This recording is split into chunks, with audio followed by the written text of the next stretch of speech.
We are in... Wrenbury. We're in Wrenbury. On the Llangollen, or as Americans would probably say it, the Llangollen. Llangollen. Llangollen. Llangollen. The Llangollen.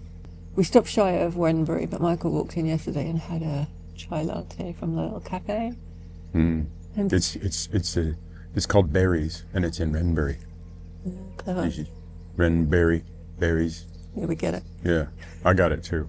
I don't think we said, but the reason we've come back onto the Llangollen is because we want to go to the end of the Montgomery, and we're waiting to find out if Narrow Escapes are going to film us. So while we're waiting for them, we just thought, because it's so lovely, we'll go to the end and do the Pontesilta again, because Michael, wants to conquer his fear of heights today.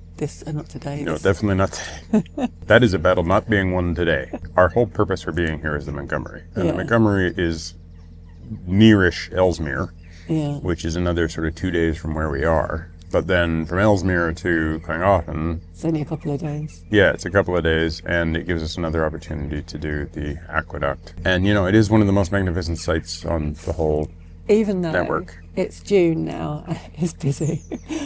Bear in mind, we are used to really quiet waterways. And we are not on a really quiet waterway right now. So it's testing our patience. Not that anything bad has happened at all. It's fine. No, although we nearly got rear-ended yesterday. Did we? Yeah, there were two boats coming along behind us. There was a boat that had come along in front of us, moored in front of us, and then there were two boats coming along behind us. One of them pulled over, and there was quite a bit of noise, and I'm like, what's all the noise? And then somebody running along beside our boat yelling, "You can't stop there, you can't stop there." And we come out, and this boat had just nearly rear-ended us, straight into the tiller. Oh, really? And was hard reversing, and and just didn't hit us. And it was like, okay, good, I'm glad you didn't hit us. But it was still a commotion outside that is, disturbs your peace, I guess. Yeah. Which is going to happen. There's narrowboaters all the way along here. I mean, it's a lovely, beautiful rural canal. So there's not a lot of road traffic. There's not a lot of other noises. You get all the bird song in the morning and everything. It's just that it's a very popular canal in summer and you for have boaters. to share it. So you have to share it. But that's why we're getting up early in the morning, because somebody actually passed us going this way already. Oh, really? And so it's we're late. not even 7 o'clock and the boats are moving. So we got to get moving. We don't have to, but we choose to, because then we've got the rest of the day to work and do other bits and bobs. That's true. And we got two lift bridges in front of us, one of which you can sort of see back there. I'd forgotten about all the lift bridges on this canal. I'm so happy that Michael's in his walking era so that I don't have to do the lift bridges. All right, should we get going? I'm going to try and convince George to eat the rest of his meal, because he's gotten excited and been like, I can't eat because I'm too excited. I'll just put it on the back, but you should pick up the poo-poo. Okay, and not intermix the two. No. Very important. Preferably not. All right. Okay. Let's go. Let's go.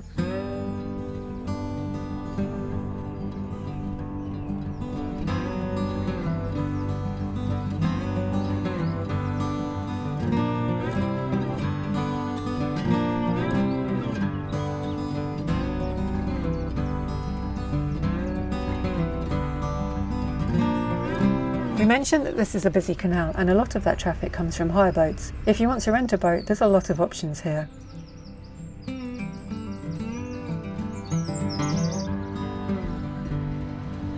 To the right is the base for one of those hire companies at Wrenbury Mill Boatyard, and it looks like most of their boats are out at the moment, which is good.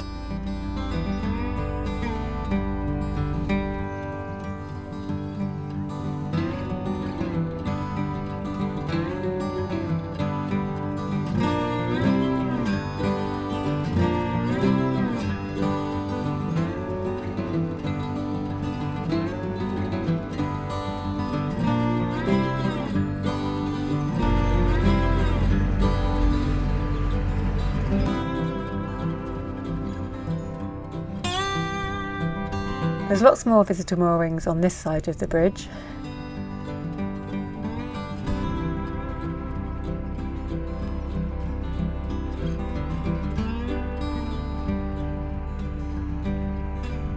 I spot a boat coming towards me, and as we're due to meet on a bend lined with moored boats, I decide to hang back here and wait for them to pass before I go ahead. It's not strictly necessary to do this, but I'm definitely more comfortable being cautious. And then I get excited because I spot a boat that we shared locks with in Sheffield about 5 years ago.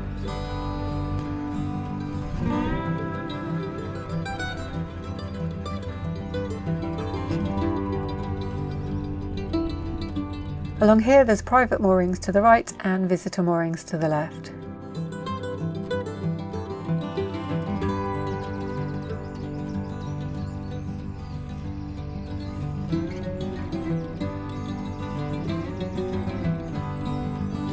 That was Michael throwing some litter that he'd picked up into our bow. He tends to collect litter when he's walking along, and there isn't always a bin available. In fact, there usually isn't one. You might want to stay warm. That was Wrenbury Firth, the lift bridge, and on the offside of the canal is a garden centre.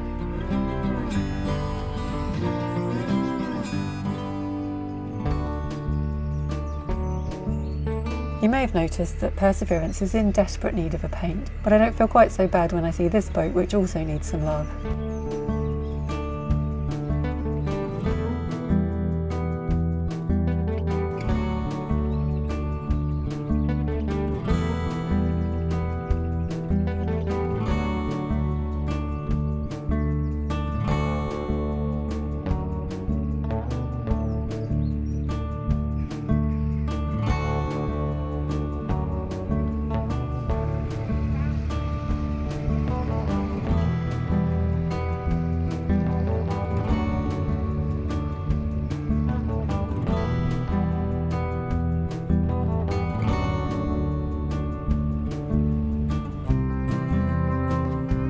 Just past Thomason Bridge is the Thomason Bridge winding hole.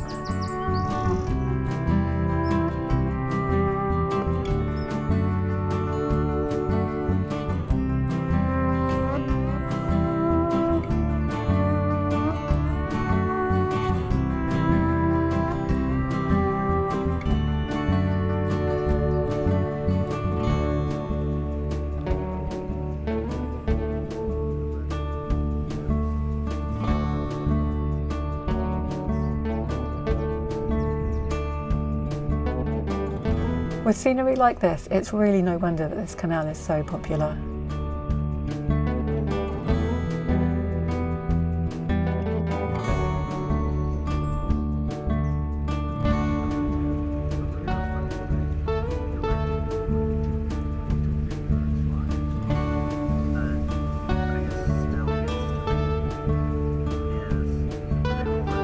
We left Wrenbury this morning, this is Norbury, and we're approaching Marbury. There's a canal-side glamping site on the offside here, with several camping pods.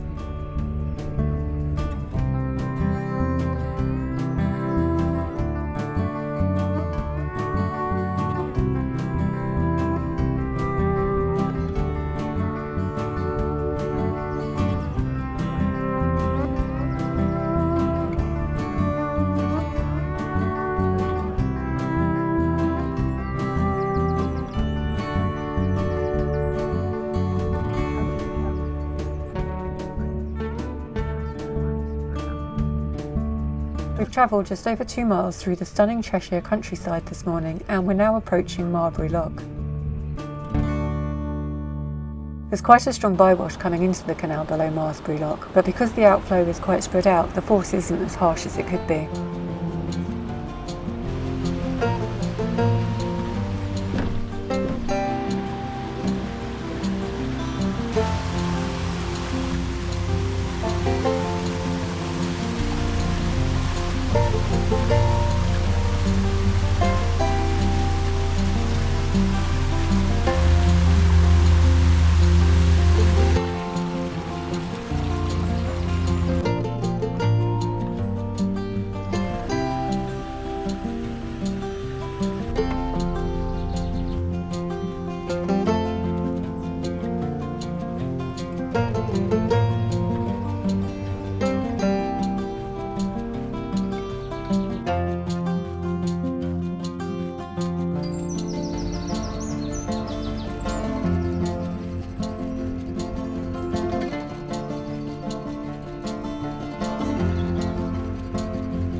There are a lot of boats on this canal, but there's also a lot of mooring options, along this stretch at least.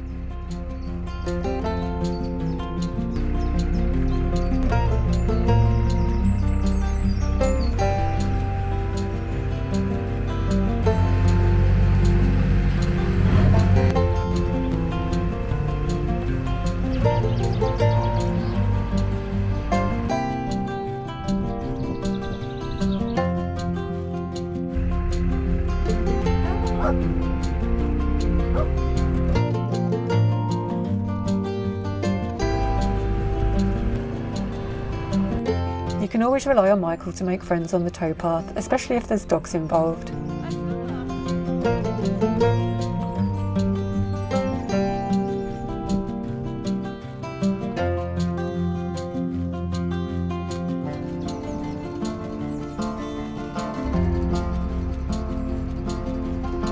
We pass under the A49 road at Coisley, and then we arrive at Coisley Lock.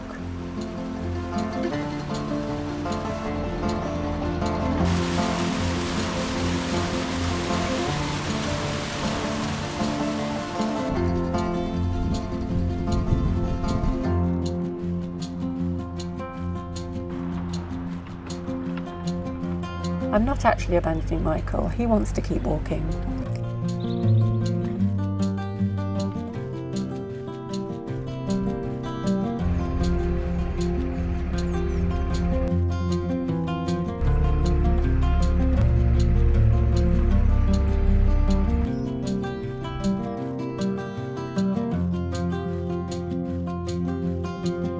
The next lock is called Willymore Lock, which is next to the Willymore Tavern. If it was later in the day, we may have an audience, but it's early enough that the pub isn't open yet. If you look at the water below the gate, you'll notice that there's a slight delay from the time when Michael finishes winding the paddle to when the water arrives in the lock.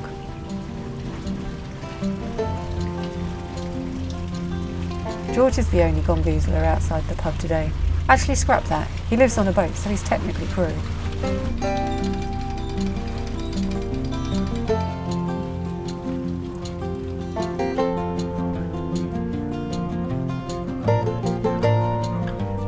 Oh, you're going this way. Come on. On the back. On the back. On the back. Come on.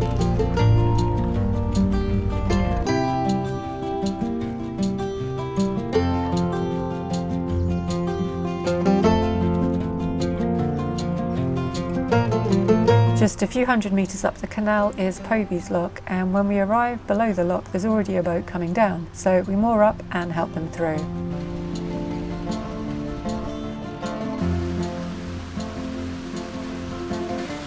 I know I keep saying it, but this is a really busy canal and there's already another boat waiting to come down.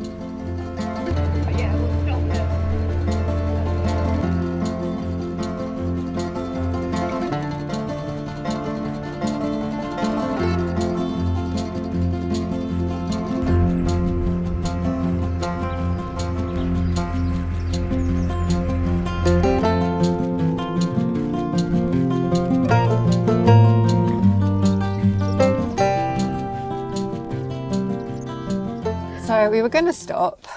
Marbury.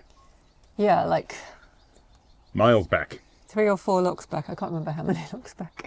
But we kind of forgot and we just carried on. So we did 3 or 4 extra locks. But that's good. Not a bad thing. Yeah. Got a lovely space to stop with little nice views over the countryside. Yeah. I filmed so much today because I was like, oh, that's a nice view, that's a nice view. I couldn't stop. It is a very picturesque canal. Suddenly it's reminded very of busy. why it's so popular. Yeah, that's why it's so busy. It is extremely picturesque. It's lovely. There's lots of little moments of just peace and quiet and lots of like baby ducks and baby wildlife ducks and all sorts of, just farm smells occasionally. Lots of farms. Lots of midges. I saw some land for sale. I was like, Michael, look, there's some land for sale here next to the canal. And he said, also lots of flies. Biting flies, yeah. So, well, luckily they're in there kind of prior to needing the blood thing. So, at some point around mid-July, it gets like, ow! And then they itch like mad. yeah, there was a lot of boats, but not like too many. Welcome aboard, George George. has decided to go to bed. But I always get nervous when I see them coming, because Michael used to do all the driving, obviously. Now I'm doing the driving. So I've mainly been driving on really quiet canals, so this is the first time, probably, that I've regularly been driving with the risk of meeting boats coming the other way regularly. And there was a few fun ones. There was the first one, before we'd even left Wrenbury, that I could see round a bend. So there was like all these moored boats on the inside of a bend on these private moorings, and I saw them coming like the other side of the bend. Yeah. So I was like, I'll just wait here, I think. Yeah. But I don't think they even noticed. And then, No, but you chose the right place. Like you were just passing on there was a boat on this side, on the towpath side, and then there was a boat on the far side, and so you had to sort of go in at 45 degrees, and then all you had to do was move your back over and give them room, and it all worked out fine. Passing on the bend would have been okay, but because there was so many moored boats, I thought it just adds another dimension, doesn't it? Yeah. And then the other one... Technically no, but yeah. Anyway, and then the other one was, I was not complaining about the reeds, but in a few places the reeds come way into the canal, which I think is good for wildlife, so as I say, not complaining about it at all. But if you meet boats there, there's quite a narrow corridor to pass them, but it was, again, fine. Yeah. The only place where it gets a little bit hairy is when you're, bend and tunnel. And wind. Wind. There was a few places where it was windy, and like if you slow right down, you obviously lose a little bit of steering. Yeah. And there's the overflows at the locks, but oh my goodness. They're pretty substantial here. But luckily, so far, there hasn't been a lot of sort of two-way traffic near them. No. Well, I've always hung back at locks. Yeah. If it's been a boat coming down, I'll just hang back so that they can pass it and then I can pass it, so that we're not both in the stream. Most of them have been quite gentle. That last one was a bit more severe, but it was fine. Yeah. I just like the way at every lock you go, watch for the bypass. I'm like, yes, Michael, I can see it. Thank you. Silly of me. On this lock, I was like, oh, there's a boat coming down. I can see the boat coming down. And then Michael went, there's a boat coming down with the hand signals. And then you got your walkie-talkie out. It's like, yeah, there's a boat coming down. Like, yes, Michael, thank you. Thank you for telling me there's a boat coming down. And then in the last lock, we were going to stop 3 locks back or 4 locks back. And then we were like, no, we'll stop in this pound because there's 6 locks ahead and rather do those another day. And Michael said that the woman coming down told him that there's lock keepers or help on the lock, so we could go up. And I was like, yeah, maybe. Actually, no, we'll stay here. And then as they asked me, they both were so emphatic. You should go up. Yeah, there's lots of help. It's easy. You should definitely go up. Well, and I think that's because I accidentally left them with the impression that it was me not wanting to. Well, I said it was up to you, right? Oh. I didn't say, I wasn't trying to imply that it was, like you being hesitant or anything. Yeah. It was just me trying to say, I'm not the one making the decision as to where we moor. If you want to go further, then we go further. If you want to stop, then we stop. That's all I'm saying. And and I think they took that as like, oh, she's afraid of the staircase lock. And I'm like, no, she's not afraid of the staircase. It's easy. There's lots of help. You'll be fine. I'm like, I know. Thank you. But we're not afraid of staircase locks. We've been through a couple of them. Anyway, it was kind of them to be so supportive, but it was just a bit confusing for me because I was like, but I want to stop now. I want to stop. I'm not trying to not go through. I've been going at 7. I want a cup of tea. Exactly. Which, by the way, is what we got to go do now, is make some tea. Also, the weather's coming in. It's been beautiful this morning. It has been, but it looks like we've got some... greyish clouds. Yeah, and more so that way. So I have a feeling it might get a little damp later. Are you going to walk into Whitchurch? Yeah. Well, I have to, because George is out of kibble and food. I don't know if we'll be able to find them. I know there's an algae, but I don't know if it's any other. Well, I know I'll be able to find some kibble. Oh, yeah, it just might not be his. It just might not be his senior kibble. But, I'll find some pet food. I bet that senior thing's just a con anyway, I bet. Oh, it is. It's nothing. It's just more expensive. It's just more expensive, and, We probably don't need to get it with all the fresh stuff we give him. Yeah, it's just he likes the crunch. And I like hearing him crunch. Reminds me he still has teeth. I like him having teeth. All right. Oh, I met the dog. It was so barky. It was really funny. I'm just walking along, and this little dog is just like Barney, and he was just like, Barney. He was like, yeah, but he was like, he's sitting there, and he's like, I'm gonna be so friendly, I'm gonna be so friendly, and then I'm like, hello, and he goes, oh my god, I'm gonna kill you, and then he's like running around like, but he's wagging his tail the entire time, and his dad is just like, He's like, I don't understand. He's always so friendly. Like, why is he's never reacted to anybody like this? And I'm like, yeah, I know. It's because I was too friendly. But I came along and you're on your hands and knees. Yeah, I was like, well, what if I get down real low? And then he was just like, oh, okay, I'll get close. And then as soon as I moved a little bit, he was like, big dog, big dog. And I'm like, no, he's not. I don't. Okay. But anyway, eventually.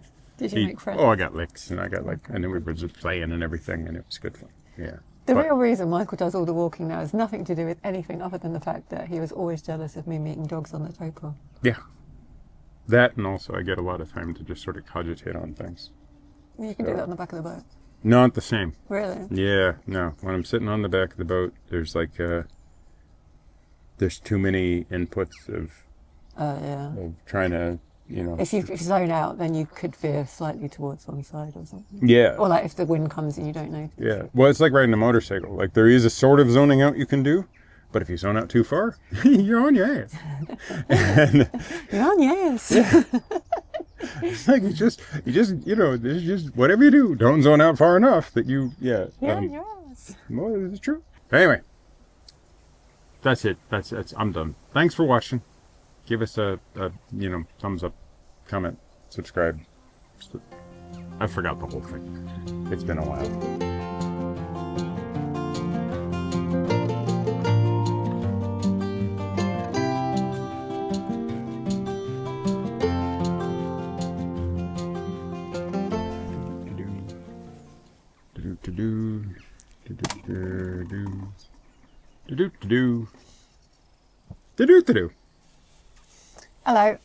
Hello again. We finished for the day.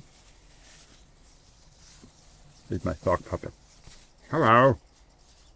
My name is Peggy. It didn't work. Tell me when you're ready. I'm ready. I'm sorry. I'm a goofball sometimes. But it's actually quite a nice little place, and there was like lots of little kids running around, and it's like a little children's play area with like a wooden stove and oven and abacus and things. And this one little boy was just like, I'm going to pick up the chair, and I'm going to move the chair over here to be with my mom, and my mom's going to put back the chair, and then I'm going to pick up the chair, and I'm going to take the wood chair over here. I'm going to make a big racket while doing it, and everybody's going to look at me like I'm an impish little thing, and then they're going to put it back, and I'm going to do it again.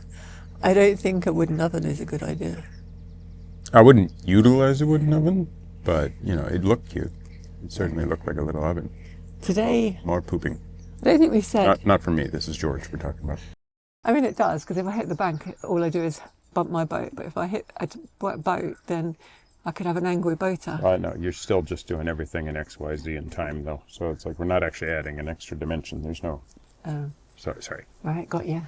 No. So the angry boater isn't a dimension. My brain. Yeah. Well, no, that's not it is a dementia. It's not a dimension. Anyway, there's no angry boaters. I think the boats are empty anyway.